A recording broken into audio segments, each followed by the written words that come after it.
मंडळी नमस्कार.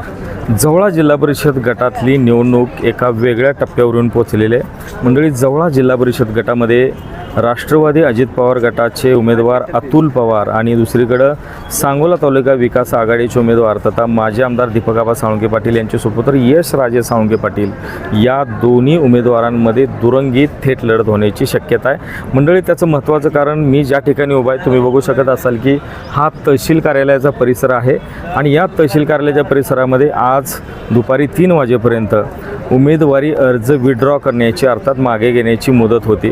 मंडळी दुपारी 3 वाजेपर्यंत विविध राजकीय घडामोडी घडल्या आणि या राजकीय घडामोडीमध्ये राष्ट्रवादी काँग्रेस पक्ष अजित पवार गटाचे उमेदवार अतुल पवार यांनी चोपडी जिल्हा परिषद गटातून आपला उमेदवारी अर्ज मागे घेतलेला आणि त्यामुळं त्यांचा उमेदवारी अर्ज हा जवळा जिल्हा परिषद गटातून राहिलेला आहे. मंडळी या सगळ्या राजकीय वातावरणाकडे बघितल्यावर आपल्याला गोष्ट लक्षात येते ते म्हणजे जवळा हा गट जवळा गावचे सुपुत्र माजी आमदार दीपकआबा साळुंखे पाटील यांचा बालेकिल्ला समजला जातो आणि या जवळा गटामध्ये शेतकरी कामगार पक्ष दीपकआबा साळुंखे पाटील शहाजी बापू पाटील आणि त्याचबरोबरीनं अतुल पवार यांना मानणारा वर्ग कमी अधिक प्रमाणामध्ये आहे.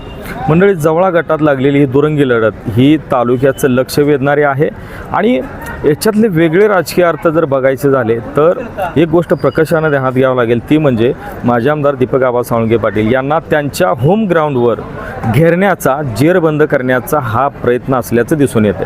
मंडळी माजी आमदार दीपकआबा साळुंखे पाटील यांचे सुपुत्र ॲडव्होकेट यश राजे तथा सूर्यादित्य साळुंखे पाटील यांची उमेदवारी दाखल झाल्यापासून जवळा जिल्हा परिषद गटाकडं संपूर्ण तालुक्याचं किंबहुना जिल्ह्याचं लक्ष लागून राहिलेलं आहे. मंडळी आज आहे 27 जानेवारी आणि येत्या 5 तारखेला हे मतदान होणार आहे. मंडळी या जवळा जिल्हा परिषद गटातल्या निवडणुकीकडं सर्वांचं लक्ष लागण्याचं आणखी एक महत्त्वाचं कारण म्हणजे मधल्या निवडणुकीमध्ये साधारणतः विधानसभेच्या निवडणुकीत दीपकआबा साळुंखे पाटील यांचा विधानसभेच्या निवडणुकीत मोठ्या मताधिक्यानं पराभव झाला होता. याशिवाय नगर परिषदेच्या निवडणुकीमध्ये सुद्धा सांगोला शहर विकास आघाडीमध्ये दीपकआबा साळुंखे पाटील होते. त्यामध्ये माजी आमदार विद्यमान आमदार डॉक्टर बाबासाहेब देशमुख होते. मंडळी या सगळ्या ज्या घटना घडामोडी आहेत याच्याकडे पाहिल्यावर एक गोष्ट लक्षात येते ती म्हणजे दीपकआबा साळुंखे पाटील यांच्या घरातल्या उमेदवाराला जवळच्याच होम ग्राउंडवर घेरण्याचा त्यांना जेरबंद करण्याचा प्रयत्न होत असल्याचं दिसते. मंडळी अतुल पवार यांना मारणाराही मोठा वर्ग जवळा गटाच्या या सगळ्या गावांमध्ये आहे. मेथवडे असेल, मांजरे असेल, सावे असेल, बामणे असेल, कारण मेथवडे गाव हे स्वतः अतुल पवारांचं आहे आणि मेथवडे गाव हे जवळा गटामध्येच येतं आणि त्यामुळं ही जी लढत आहे ही मागच्या 2 दिवसापूर्वी जी तिरंगी वाटत होती ती तिरंगी राहिलेली नाही आहे. ही लढत आता दुरंगी आणि थेट झालेली आहे. म्हणजे याच्यातला एक शेवटचा मुद्दा सांगतो. या जवळा जिल्हा परिषद गटातून शिवसेनेचे उमेदवार जगदीश पाटील यांची उमेदवारी होती, त्यांचा अर्ज होता.